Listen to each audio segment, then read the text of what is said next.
Kayaknya kita semua ngerasain hal yang sama deh ya kan? Kalau udah mau deket-deket Ramadan, wah semangatnya luar biasa. Tapi sering banget nih, kita kayak ngelewatin gitu aja satu bulan yang krusial banget sebelum Ramadan. Bulan yang sering terlupakan, padahal penuh keistimewaan. Yep, bulan Sya'ban. Nah, pertanyaan ini diajukan oleh seorang sahabat langsung kepada Nabi Muhammad. Dan ini jadi inti pembahasan kita. Apa sih rahasianya?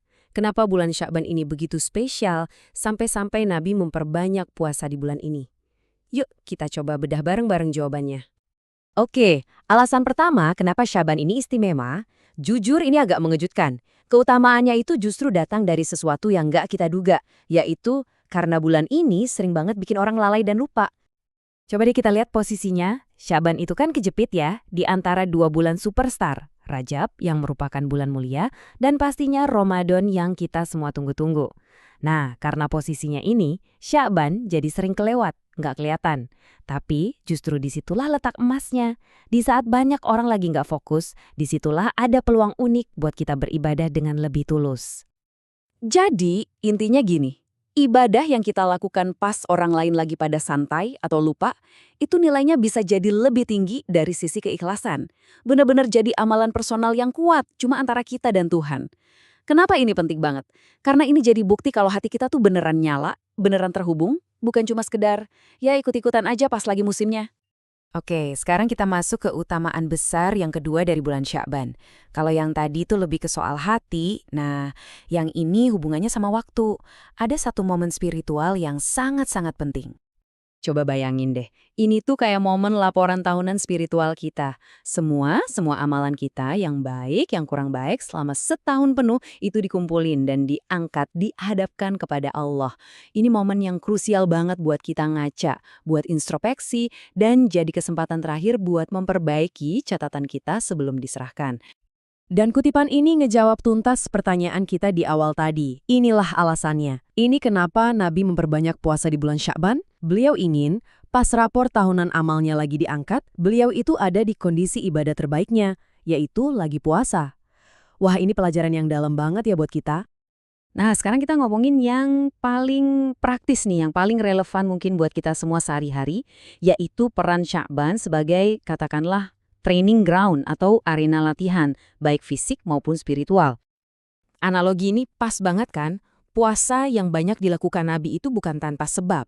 Itu adalah cara beliau buat pemanasan, buat nyiapin badan dan jiwa kita sebelum menghadapi ujian besar, yaitu puasa sebulan penuh di Ramadan. Jadi, kalau kita udah latihan di Sya'ban, pas masuk Ramadan tuh kita nggak kaget lagi, nggak ngerasa berat di awal-awal. Dan bedanya tuh kerasa banget loh, kalau kita manfaatin Sya'ban buat latihan, pas Ramadan datang, rasanya jadi lebih ringan, kita bisa langsung produktif. Tapi sebaliknya, kalau kita cuek aja di Sya'ban, wah hari-hari pertama Ramadan tuh bisa berasa berat banget. Sayang kan, waktu berharga di awal-awal Ramadan jadi habis cuma buat adaptasi. Padahal tiap detiknya itu, Masya Allah, gak ternilai. Oke, tadi kita udah bahas soal persiapan fisik kayak puasa ya.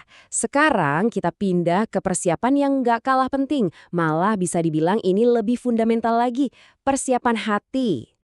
Di bulan Sya'ban ini ada satu malam yang spesial banget.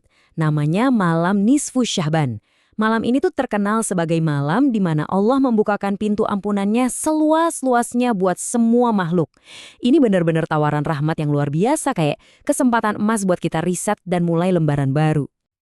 Tapi, ada tapinya. Ampunan yang super luas ini ternyata bisa terhalang buat sebagian orang. Siapa mereka? Yaitu orang-orang yang di hatinya masih ada penyakit. Khususnya mereka yang masih nyimpen dendam atau punya masalah, punya perselisihan sama orang lain yang belum kelar.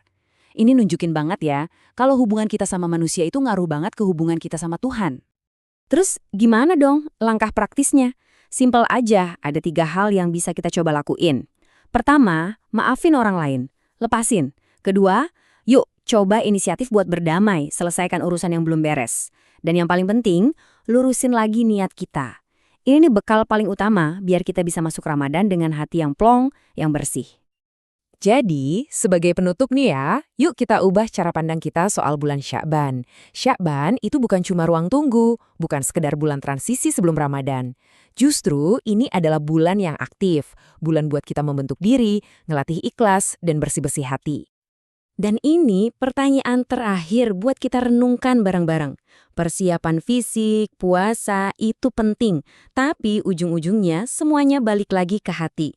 Pertanyaannya adalah, apa hati kita udah benar-benar siap buat menyambut tamu agung ini, bulan Ramadan, bulan yang penuh ampunan? Semoga obrolan kita kali ini ada manfaatnya ya.